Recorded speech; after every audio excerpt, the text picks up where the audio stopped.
All right. Hello, everyone, and welcome to our next rendition of Crisis Proofing Your Organization. We feel this is important because over the past 5 years, I think we can all agree that we've been moving from one crisis to the next. And it's important that we understand in our businesses or our organizations or even our lives that we do something to crisis proof. Now, does it guarantee success through any crisis? Not at all. But it certainly takes a little bit of the pressure off of the chaos and we can move smoother into clarity. So I have with me today JT, my partner here at Azimuth Consulting, and Miss Daniela Fajardo, who is, I term, the queen of processes, all right? Not because she's just great at it, because she also loves doing it. I don't know why, but she does. So Daniela, why don't you take a minute to introduce yourself and kind of what you do?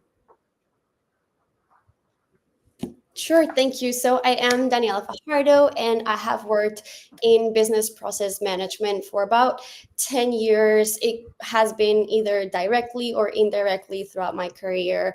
But really, my expertise comes from international development, which was my first, half of my career. And now for the past 5 years too, I've been doing a lot of tech work.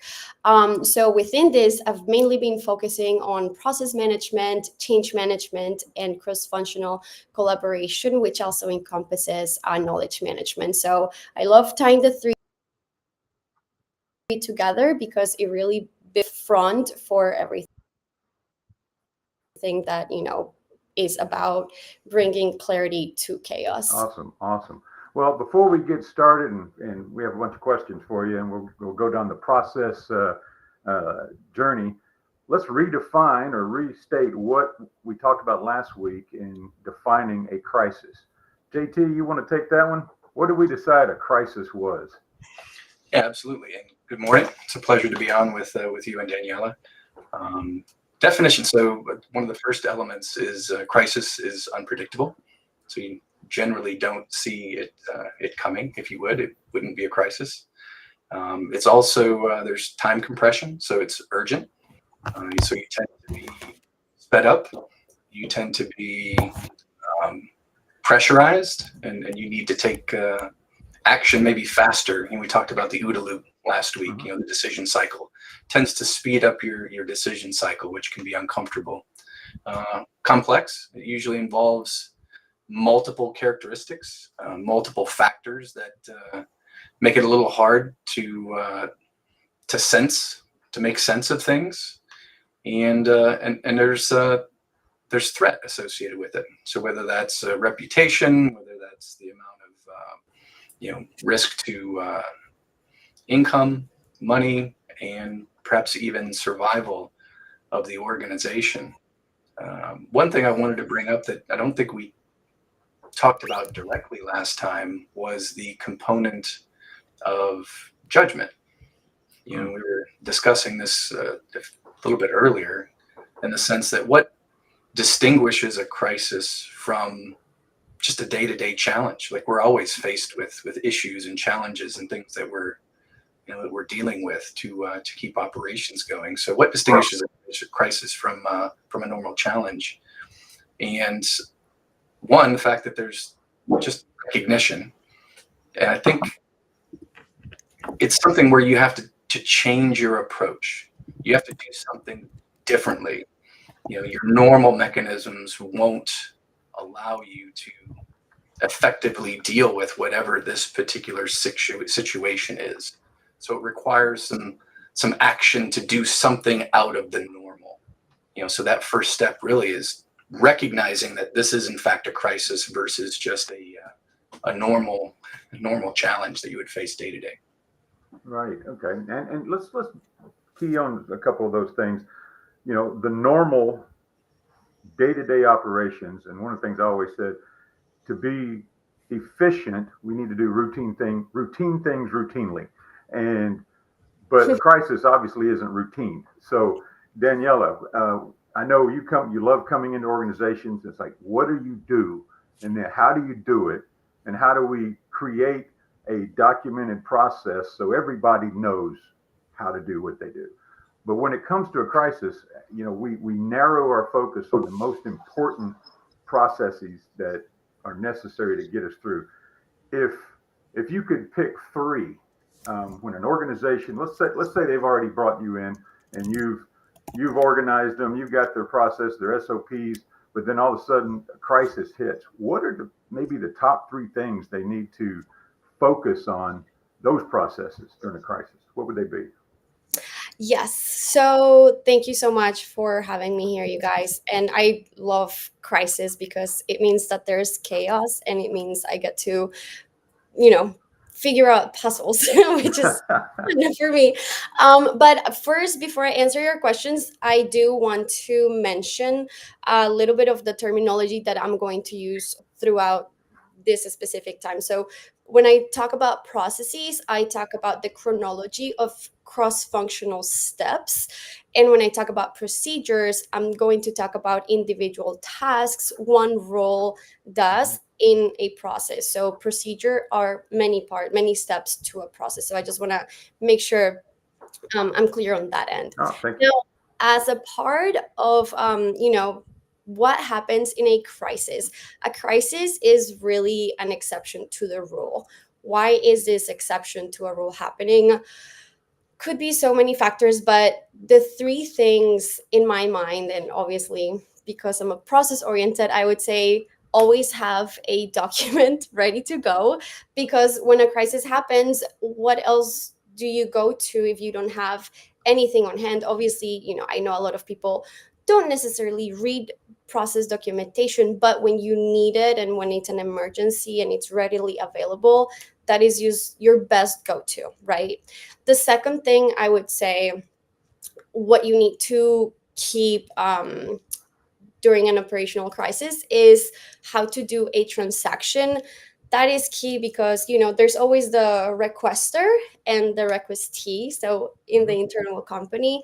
So that requester, or that client, if you will, they always want what they need, make them happy, right? So you need to have that transactional operation going. If the tool breaks, I don't know, find another way to make that transaction, give them that service, give them that product that they are asking for.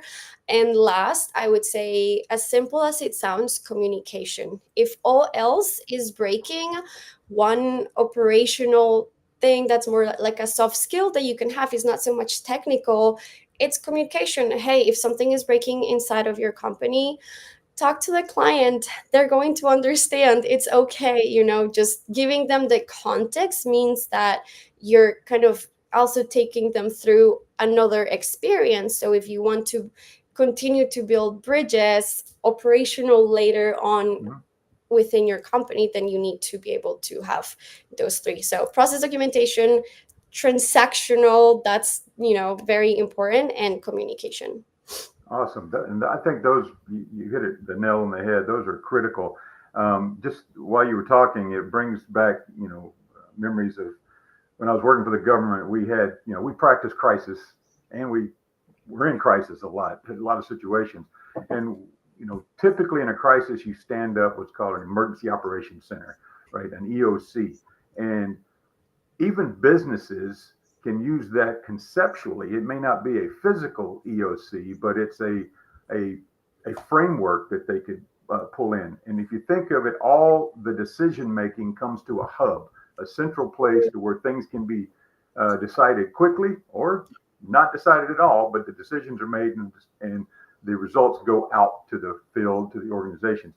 But one of the things, your idea of transactional importance, is remembering if we have a business, and crisis doesn't stop the fact that our customers or our clients are still relying on us. So that should be one of the most important things, is how do we keep providing the service or the product to our customers, because we can lose them. Yeah. So with those three, how do we, the time you don't want to test your processes is during a crisis, right? So how do we stress test these things? Okay, so let me tell you a story. Excuse me, I once worked on a 2 billion project, and process documentation was huge here because there was a lot of crisis. So this project was going into a technological or like a CRM integration. So year number one, I documented everything, the whole process and the procedures to each step, to each role. There were about 8 roles in the in the process, and every year they were transacting about 24 deals for this specific program. So at this point, year one, we had no idea that the CRM integration was going to happen. And, like technology tends to have a lot of disruption on people because everybody freaks out and they Mhm. just don't know what to do, how to use it, how not to use it, etc. So year two comes by, and this is like, okay, we're going to start doing the integration. Everybody's freaking out. What do you mean? How are we going to do this same process with, the new capabilities? And in my mind, I said, it's okay. We have everything documented. The only thing that we need to do is tweak things around. So the look and feel is going to be a little bit different. And it's just, they already know where the process is, what their procedures are, their exact tasks. All they have to do is go back to those documents. And when I finally published all of them, then, that change management portion didn't have to be as difficult or as altering because we would, because we had that information. So at the end of the day, the number of people who were impacted was 192. 20% of their time was opened up really to continue to make sales and do those transactions. And at the end of the day, it saved $3 million. So people think of process documentation as like, oh, we'll do it when we can, we'll do it when we want to.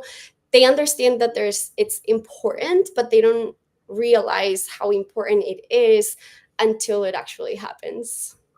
So, how long did that particular engagement take to go from start to finish? You got the processes in place and everything was running smoothly? That's a great question, and this is I have a picture.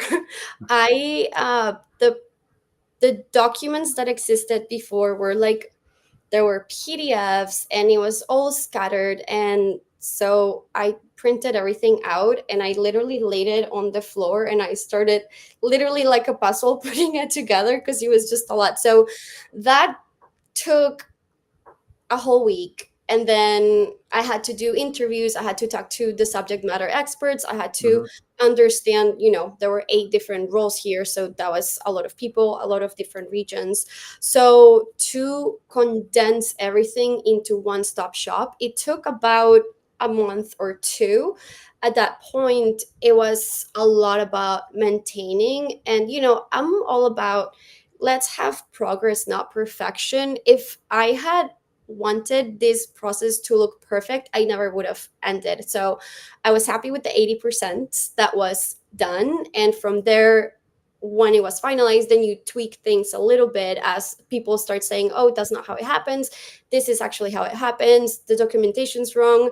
When people say that to me, I'm like, that's good because they're actually looking at this. Right, right. Feel the need to look at, what's there. So to answer your question, to fully have the 80% done, it took a few months, but to do the 20% tweaking, it was, it just took a little bit longer, or like refining. If the tool did Hmm. change, the former tool, we would just make little tweaks here and there. So I would say like maximum 5 months for everybody to start kind of like feeling good about what they were using. So, it takes time sometimes. Yeah. People think that it's going to happen overnight, but I think the good thing is that because there's change management involved in how I do things, I kind of ease people into how they should be using or what they should be looking at. No, absolutely. And the reason I was asking that is because a lot of people, especially in today's society, in our culture, we want an easy button, right?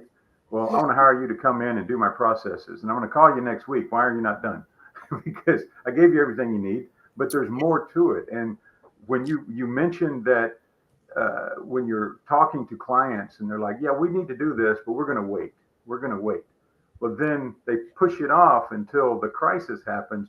and you don't create anything in a crisis, Yeah. right? You react. And so not being prepared can be a deficit for any organization or any team.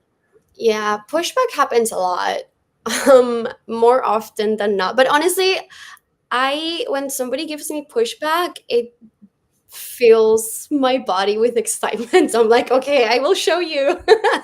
So when they tell me, oh, we don't need this right now, or like, we'll just do it later, I'm like, okay, that's okay. I know they're going to come back because the pain is going to exist and it's going Mhm. to snowball, honestly, and have even a domino effect within their teams, within their companies. And at this point, it becomes less logical and more emotional, right? Because if you don't have the information that you need to, um, if you don't have the documentation that you need to follow your processes or how to train people, people are going to lose a little bit of morale. People are going to spin their wheels, asking so many questions to so many people, and they're going to be the same exact questions. Whereas if there's a resource that they can go back and look at, the trainers can just say, hey, here you go, this is something that you can come back with. So with resistance, I also do a lot of, like, open ended kind of meetings, not surveys so much, but just, getting to know the person. Honestly, Mhm. like, at the end of the day, there's a person on the other side of the screen, and I care about people, right? So I think this aspect, I really love human behavior. So being able to understand how the person connects to the tool or the system that they are using, and who's on the other side, the next role, that, the input and the output is going to come to another person, and so on and so forth. I think that's where resistance happens the most, because sometimes it's just as scary because they don't know how the tool is used, or even the high level picture of how that chronology, the full on process works. So that's the part that I love, kind of, doing the whole entire flow of a process, the chronology, and then putting people in each other's shoes. And then you start seeing people, all of their light bulbs going off, like, oh, okay, this is how it works. Now I can start doing it. I didn't Right. even know it worked this way, but it always worked that way, you know? Right. So Well, I don't want to. I watch JT, and as I see him looking, writing notes, I'm like, I know JT's got something to ask or to say. So, what do you got, JT? You got anything to add or to ask for Daniela? No, I mean, one of the things that really occurred to me was just how hard it is to figure this out on your own. Mm. And so having people who have been through this before with a number of different people, both experientially, but also in supporting people in putting the structures in place. So how valuable is it to have somebody like Daniela who can go in and go, okay, this is complicated. There's a lot to this, but I can make this much more efficient for you by coming in and going, I know that you need this, this, and this. And these are the biggest priority things for you right now. And here are some tools and templates, and I can advise you on how to get these things in place as quickly and effectively as possible. So she had mentioned sometimes people have pushback, and then, of course, crises happen, right? That's just the nature of the world. put And those two together. right? And so then they come back and they're like, oh, and they probably tried to figure it out on their own, and they probably captured a few things. But how much better is it? I mean, I'm a parent, and you always want to offer the experience and wisdom to your children, but sometimes they feel like they've got to learn it on their own, right? And so, but eventually people come back and they're like, oh, yeah, this is important, and yeah, I could really use your advice in this particular case. So that's one of the things that really stood out to me when she was talking. Yeah. Yeah. I love your kid analogy because I have a 3-year-old, and when chaos happens is because of my fault, really, because I didn't explain to him, I didn't take him through the steps of what are we going to do. So I just say, hey, we're going, and their mind is not wired to just, okay, let's go. They have to understand what's going to happen throughout, the steps, we need to put on our shoes, then we're gonna go, I don't know, feed the dog, and then we're gonna do this and that, and then we're gonna leave, right? But I just did all of that, and then just no communication. So it goes back to your first question, Larry, Right. communication. No, So yeah. absolutely. And both internal and external, because you mentioned, Mhm. communicating with your clients or your stakeholders, because they need to know if it's just you that are in crisis and not the entire world, like, with, the pandemic, everybody was in crisis. So everybody kind of understood because they were experiencing the same thing. But if it's just your company, nobody knows you're going through a crisis, right? They just make assumptions that if you don't communicate, then you don't want their business. So having that communication plan in place is key. But one of the other things that is standing out to me is decision making, right?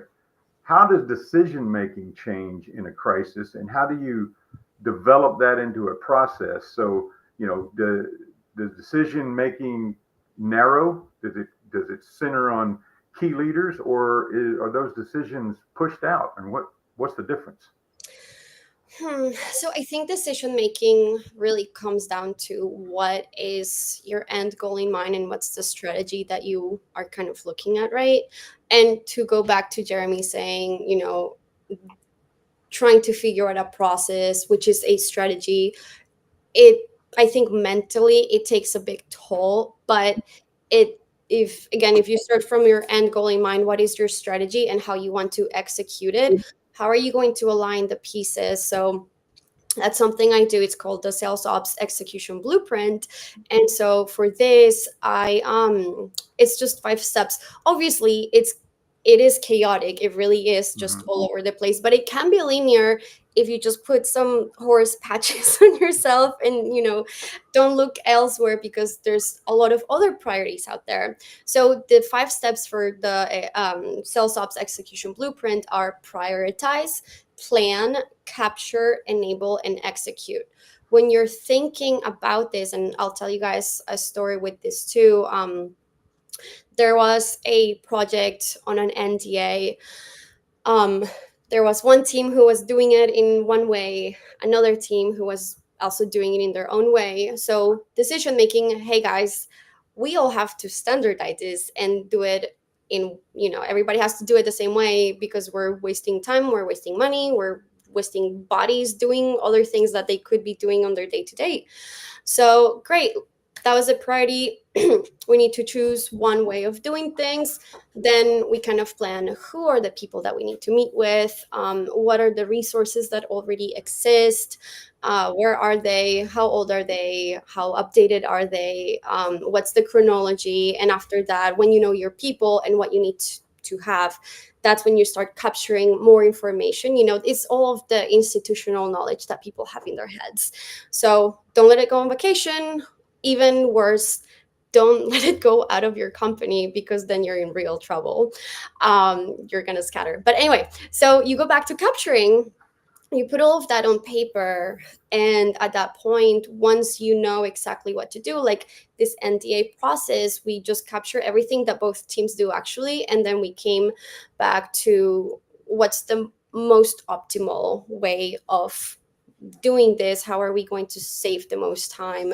uh, Again, there was a little bit of pushback, because everybody was like, oh, but this is how we do it, right? But the strategy and the decision is, we need to optimize this. We can't just do it how everybody does it on their own. So at that point, we have all the information, we enable people. And one thing I will say with enablement, which makes my eyes twitch a little bit sometimes, is that people get enabled on the capability of a tool, Mm-hmm. not in the context of a process. And that drives me crazy, because I'm all about write the process as an enablement tool. And some people are not, in tune with that, but that's just how I feel. So anyway, you do the enablement, you explain to them the context, how is this structured, and then you have to show them the capabilities, but please show them the context of how does that apply to their day-to-day lives. And then you execute, you start Yeah. performing. So this is specific process, we saved about $500,000, because there was just maybe like 120 people were involved here. So, and this was again in like 1 year. So year over year, you're getting back $500,000. So it was really cool to be able to be part of that. So that strategy, the execution, and the decision making, for me, it's all about those 5 steps. If you follow them like that and you focus, then it's a lot easier and a lot faster, honestly, to execute that. So if you heard anything out of that, it's the fact that this client saved $5 million. Did you say 5 million? $500,000. Oh, okay. I exorbited it a little bit, but $500,000 over the period of the year, just because they put the processes in place. So remember that. That's why processes and getting things standardized is so important, especially in a crisis. So going back to that third pillar, or the key critical thing that you were talking about, that communication. Let's talk about communication protocols during some type of disruption. What do they look like, and why are they so important? So that's a really good question. Communication, as I see it or as I have experienced it, always happens through blogs or emails, or Slack messages. Yeah. I think, although those are good to have, and you need to send the masses information, but it's most likely that people are not going to read this information. To me, because I am very passionate about processes and putting them in documents, to me, communication happens through those documents. So, like I was telling you guys, in the CRM integration, for me, that's a way of communication. As soon as we had to do the integration, the changes were made inside of that document. So in a way, people didn't really have to, they still got their emails, their blogs, and everything else, but what they really needed is to know how to use it on a daily basis. When they had a client on the other side waiting for a deal, that is where the process document, that's where I changed everything. It was, if you need to, I don't know, make a new opportunity, if you need to change the numbers of the deal in your quote, that's really where things happen and why it happens. Let's talk about policies. You can't have a process if you don't have a policy. All of the policies have to reflect when you do things in that chronology of the process and who does them. So I think for me, that communication always goes back to the process documentation, because that's what they're going to use on a daily basis, and that's when they need it. No, absolutely. I know one of the other key things that I've seen in a crisis moment, when things are chaotic, is who communicates with who, right? And because what can happen is, if we all have touch points with the same client during a crisis, we all don't need to be calling because the client can then get confused. So having that in the identified in the process, saying during a crisis moment, Daniela will be communicating with these, JT will be communicating with these clients, because we don't want to create more confusion on their behalf. And as you've been talking, one of the things that this image keeps coming into my mind was, those they use them as little funny captions sometimes. In case of emergency, break glass. They have a donut in there. I just see your policy book stuck in this behind glasses. In case of emergency, break glass and start following this. Yeah. But JT, you got anything else to add before we close out? No, I think the communication piece, having a plan for how you're going to communicate is absolutely essential. Like you mentioned, who are your key stakeholders? Who's responsible for communicating? What are the means that you do that with? How frequently? I think another thing that people have a tendency to forget is communication is a two-way street, right?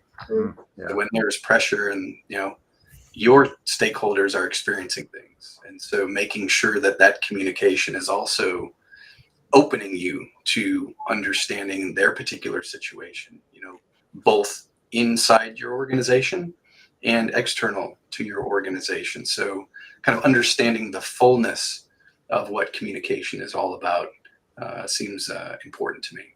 No, Yeah, no, absolutely. that's really true. And there's like a whole process in its own for communication because, the minute you have the resource ready, you have to have a chronology of who do you have to send this information to first. Do you want the people receiving the information to share it with their employees, or do how do you want to send the information out? And after you do the enablement is another form of communication, right?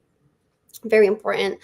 After you're done with that, do you send another email? Do you ask the managers to ask the employee sales or operations, hey, take a look at this again? So what's the kind of chronology and the line of communication that you have to create until you say this is done? This is when communication is done. So good point, Jeremy. No, absolutely. Well, we covered a lot, and there's a lot more to cover. So if you enjoyed what we talked about and could use some more, you can contact us through the email here. DM me if you want to get in touch with Daniela. She's on LinkedIn. You can connect with her there, or connect with me and I can connect you. And if you definitely need some processes built, not just for the crisis, but remember, you want to do this before the crisis hits, but you need somebody to talk to about crisis. Don't call me. Call about processes. Don't call me. Call Daniela. Yes, Because please be proactive. I'm just going to refer you to her anyways, because I know I love processes and I love having them in place. I just don't like writing them. But we appreciate everybody joining us. And like we said last week, these LinkedIn Live events on every week on Tuesday are leading you up to a 3-hour workshop on September 16th. So you're going to see more about that coming soon. We're going to start advertising it and giving you a little more detail.